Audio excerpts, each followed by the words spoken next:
thing is, like, I look at bluegrass more as a feeling than something I'm viewing physically. Well, it's both. Yeah. But you know, the feeling that heartfelt emotion that's in there is a really important part that I've tried to hold on to, and so have a host of other people. Because of its honesty. Well, you can't hide behind anything. You can't hide behind anything, and so here. But as I started to say, if you get so far away from what it is that if you call it bluegrass, and you get so far away from it that you really, well, it doesn't really sound like bluegrass, you know, and it becomes something else. So that's why I say there's a core of the music and a somewhat of a boundary that if you take it so far, then it's not that, it's something else. And same thing with country music. You know, country music today it's more pop music. And it's gone way probably beyond, but that's not for me to say. Well, it's interesting too when you say that, though, is that I find a lot of people that love the real deal old country are starting to move over to bluegrass because that's where some of those same ingredients are. Well, they're looking for the honesty of the music, and just a straightforward presentation. They're looking for, one thing they look for is lyrics that have something to say, and not just about pickup truck, a six pack, and a girl on Saturday night on a dirt road. It gets monotonous. the lyrics get monotonous. Well, it's what I call formula writing. They take cookie cutter. Yeah, exactly. And now I'm not being critical of. I mean, the guys that are out there and they're working as hard as anybody else do. They're all trying to make a living, and I have no problem with that. But if you talk about music, then my point is that if you take music so far in another direction, then it becomes something else. Yeah. For instance, if you listen to the starting,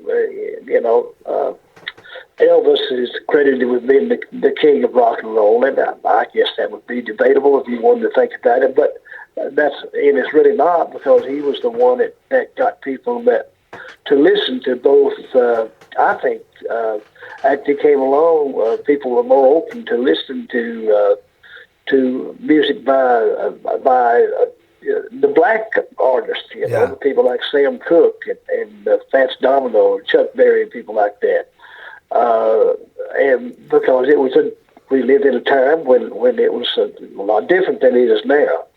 But still, but if you listen to that, and then in the early, 64, 65, the Beatles came along, then it shifted. The music went a totally, I thought, another direction. What would be your definition of bluegrass? I guess just your simple definition of it.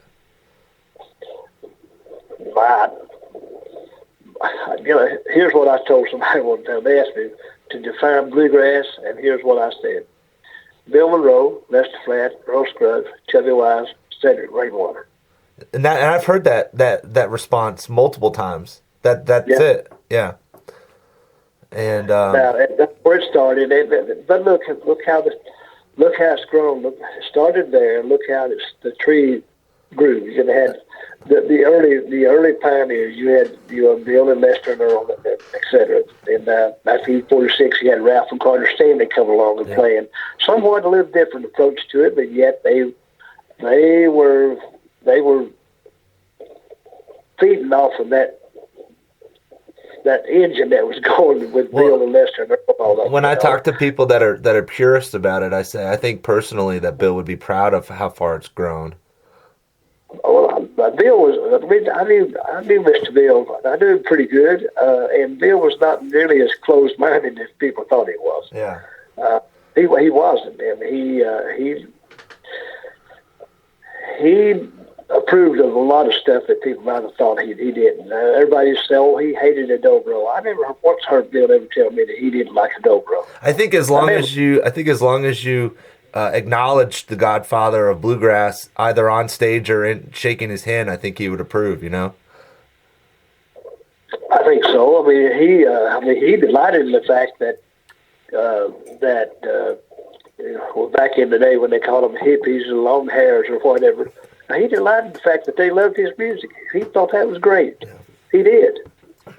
I mean, he certainly had the utmost respect for Sam Bush and the Bluegrass Revival. Yeah. He didn't play that kind of music, but he respected Sam's talent and his ability. Well, I was curious, growing up in Sneedville with Jimmy Martin, I know he was gone after when you were growing up, but I know that, obviously you ended up playing with him and lived next door to his brother-in-law.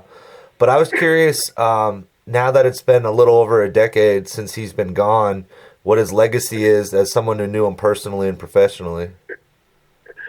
Well, I think to me, of course, I met from the time I was 14 years old. I met him when I was 14. He came home for Christmas. And he picked with me, and then he'd come home. If he came home, the next Christmas, I think I'd go and pitch with him. But he kind of took me under his wing, so to speak, and he kind of mentored to me and taught me a few things about how to use the technique of playing with my right hand and my left hand playing the mandolin. And ironically, 4 years later after that, I wound up going to work as a banjo player. Yeah. I've always said, though, that Jimmy was a complex person in many ways, but a musical genius. Well, and one of those things, too, is, a lot of people went through the hub of Jimmy Martin and created a lot of careers for themselves. And similarly, there's people that are going through the hub of Doyle Lawson as you've gotten older. What are some of the things you learned from Jimmy that you've applied to what you've been doing? Well, the first thing I learned, and it was not hard to adapt to it, was discipline. He was a very disciplined person. Back in the early '60s, his career was going full bore, and he knew exactly what he wanted in the banjo player or the fiddle player or whoever we had in the band. He knew what he wanted. I heard he had a great ear.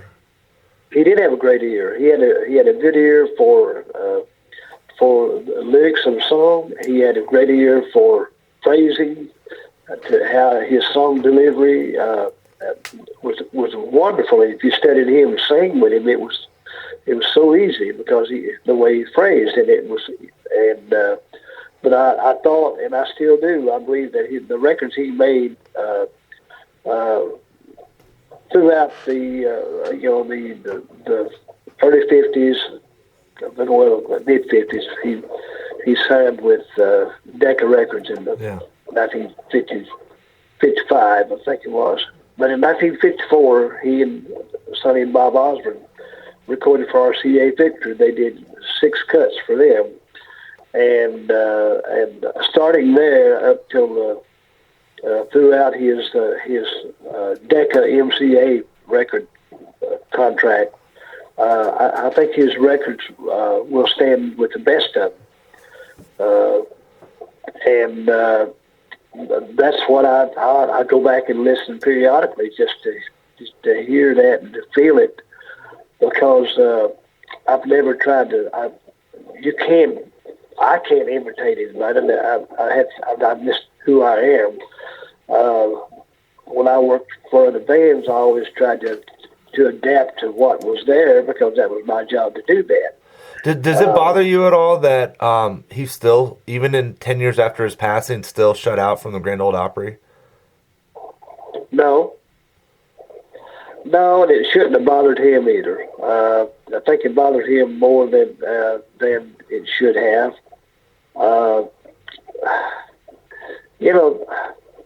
Is it a touchy subject? Not for me. Yeah. Here's the deal. And this is only how I feel, and people are different. But had it been me, I would have moved on and said, hey, okay, it didn't work out, So it didn't work out. I still loved the Grand Ole, and he did. He loved the opera and what it was, and the traditions of Grand Ole Opry. Because he worked there for many times when he was a member of the Bluegrass Boys, and so it was a place he loved, and so do I still. Yeah. I've never been a member of the Grand Ole Opry. I do know. When I was with a country gentleman, we could have been, but it would have entailed moving from D.C. down to Nashville, and Charlie Waller just was not going to do that. He didn't feel comfortable in Nashville. And with me and my band, I made the short list a couple of times, but they decide who to pick, and I did get picked. But you know what? That's okay. It is what it is, right? It is what it is, and you don't quit.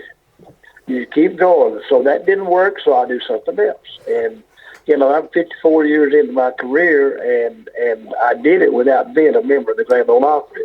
Now, if they called me today and said, we would like to invite you to be a member of the Grand Ole Opry, there would be nobody any happier than me to say, yes, I would love that. What was it doesn't. Yeah. What was it about? Why was D.C. such a hotbed for bluegrass? I always wondered that. I mean, it seems so far off the map that would be a hotbed for all those great groups. Well, one reason, a lot of people migrated up into that area around D.C. around the Beltway, over in Maryland, in northern Virginia, and over in Baltimore. A lot of people left this area and moved up there to try to make a better life for themselves. And there was work up there and places, that you could provide for your family. So you had a lot of people from the South in that area, and some of those old boys from the South wound up playing around D.C. And the Baltimore area, especially around those. And so the people would flock out to see it, and that's why it was for a long time a hotbed. There was a time back in the 70s if you didn't want to travel, you could work 7 nights a week in clubs and not repeat the same club. Yeah. But of course, when I was with a gentleman, we were a touring band, and that's what we wanted. We used to work a club in D.C. over in Georgetown called the Shamrock Club, and we would work Monday, Tuesday, and Wednesday, and a lot of times leave. After we finish up at 1 o'clock Wednesday or Thursday morning, we get on the bus and take off, and then get back just in time to go back to the Shamrock. And so we finally had to give up Monday, and eventually we gave up the club thing altogether on a regular basis. It was just too hard to work like we were trying to work.